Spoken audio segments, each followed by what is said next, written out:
Reading from Matthew's Gospel, chapter 13. I will set the scene for you.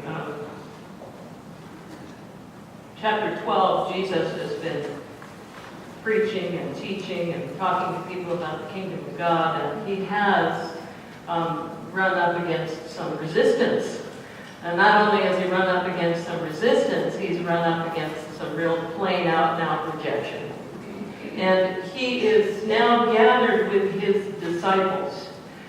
And he has been out of the company of the crowds, and it tells us, Jesus went out of the house and sat beside the sea.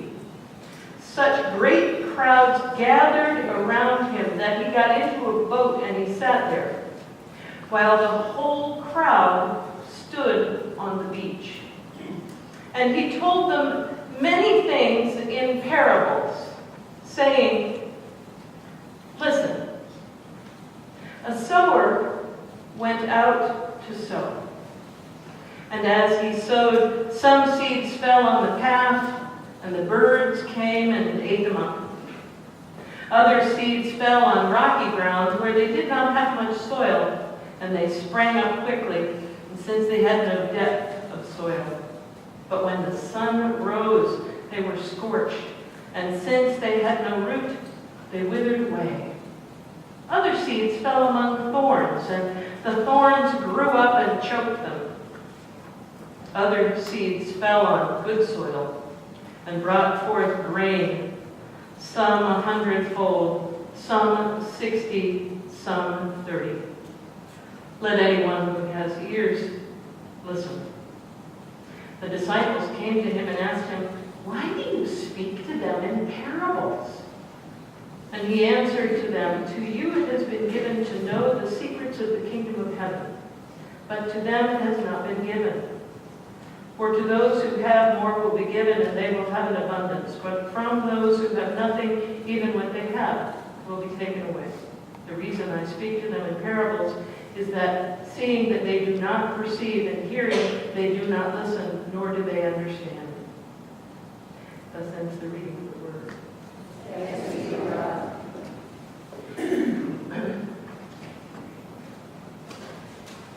How many of you have seen Godspell? No? Maybe it's been a long time. But absolutely, I tuned into YouTube this morning and watched the Godspell's depiction of this parable, and it is hilarious. It is just hilarious. And a poor woman trying to tell the story of the parable of the sower, and each one of the actors on stage being a seed. And the seed that fell, falls on rocky ground, just gets eaten up by the birds, and he's going. And then the seed that falls among the rocks blooms up and then is withered and scorched by the sun. And then the one that gets sown among thorns is so happy and delightful, she grows up and then two thorns come and go. It's hilarious. If you get a chance, it's a riot.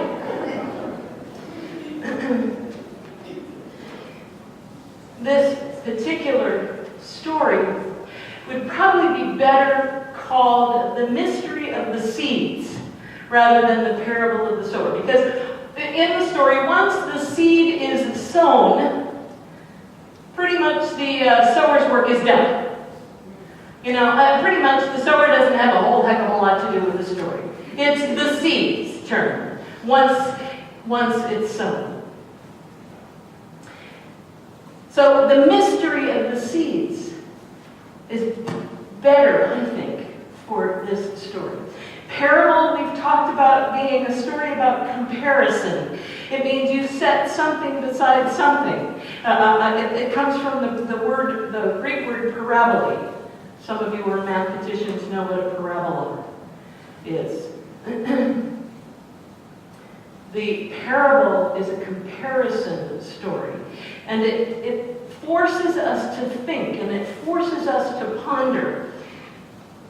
In this story, there is an interpretation in the latter verses of the gospel. It doesn't appear in the other gospels, just in Matthew's gospel, that interpretation. What's significant about this parable of the sower is that it appears in all three of the synoptic gospels. That is, in Matthew, Mark, and Luke. And it also appears in the Gospel of Thomas. And most scholars will say that's evidence that this was an authentic parable or an authentic story of Jesus. The mystery of the seeds is an encouragement story here in Matthew's Gospel for Jesus' disciples, who have been witnesses to what has happened when Jesus tried to plant the seeds of the kingdom of God, when Jesus tries to share the good news, the good word of the kingdom of God, that God's grace is for all people. And there are those who flat out reject what he has to say, and there are those who flat out resist what he has to say, and there are those who flat out reject him and will not have anything to do with him. And in this encouragement mystery of the seeds story, he says, you know what? It's not about you. He says to the disciples, yes, we plant the seeds. We share the word. We invite people to hear, and we invite people to listen, and we hope and pray that people can understand the wonder of God's kingdom. But that's not under our control. That's what this marvelous mystery story is about.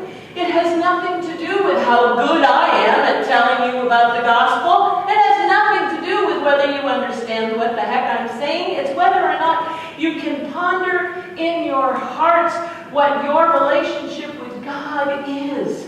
What being in relationship with God can mean for your life. Jesus is clear to say to his disciples, some people are going to get it, some people aren't. Some people understand it, some people don't. The only job you have to do is plant the seeds of love, to plant the seeds of gratefulness, to plant the seeds of praise, to plant the seeds of thankfulness, to plant the seeds of all sorts of good news. And God will see to it that the seed that falls in the understanding heart will grow in abundance. The seed that is planted in the heart that will connect with God will grow in abundance 30, 50, 100-fold. Matthew's Jesus does not want his disciples to be discouraged by those who are not interested in the word, who are not interested in the stories. There are lots and lots of folks who would just rather manage their own destinies. They want to be in control of their own destinies. They want to be in control of their own lives. And if they connect with God, they are afraid that they are giving up a portion of themselves. They are afraid that they are giving up control of their destiny, control of their life. But people, on this planet, all of us are going to encounter the trials and the tribulations of life on this ball.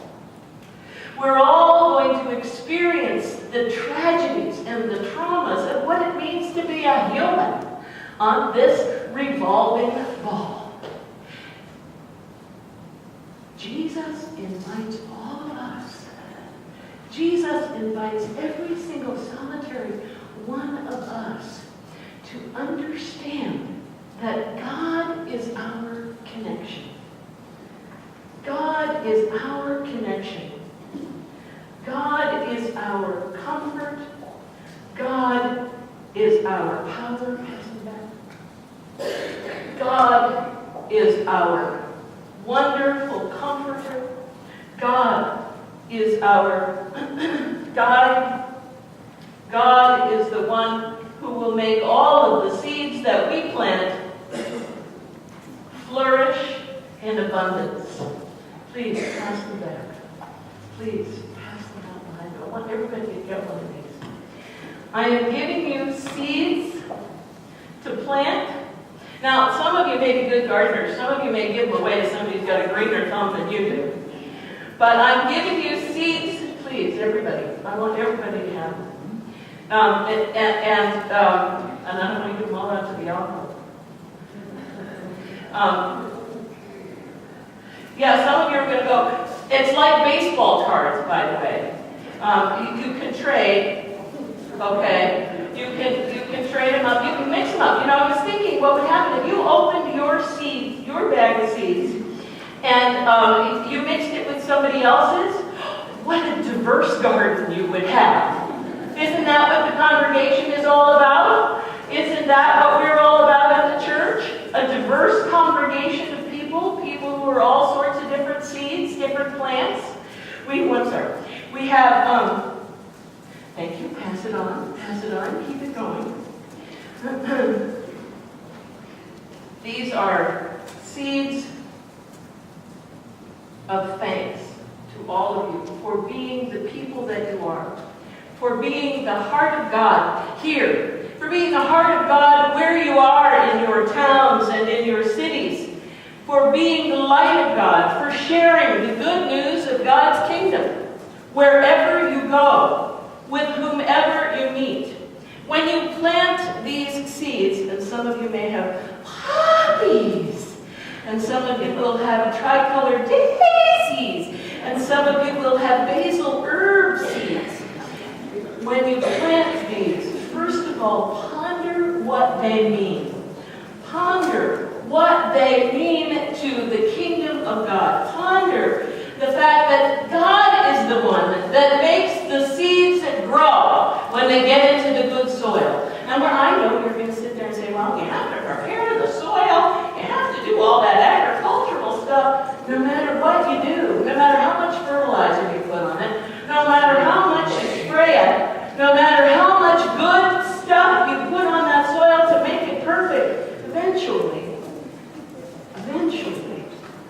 the growth and the abundant growth that this mysterious story talks about is made to happen by God.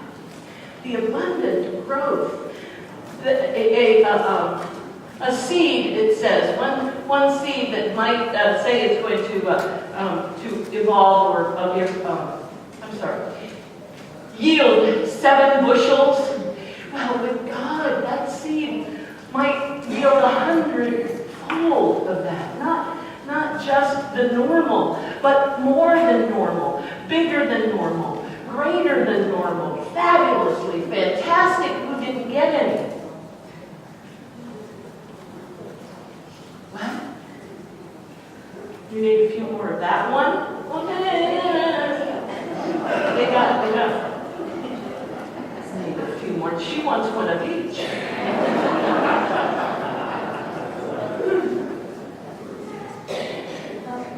The mystery of the seeds. When you ponder the seeds that you are going to plant, and you've probably got 100 in your little bag. You may get 100 flowers. You may get more than 100 flowers. If you play music for them, you never know. Maybe you never more than that. Ponder what God is doing in your life. Ponder how you understand the meaning of God's kingdom for all of us. Ponder what you understand about the work of planting seeds, the work of growing seeds. I have one more thing that I want to read to you. In this Wesley Bible, there's a thinking spot, a life application topic about sowing seeds. The question is asked, why is today's harvest so poor?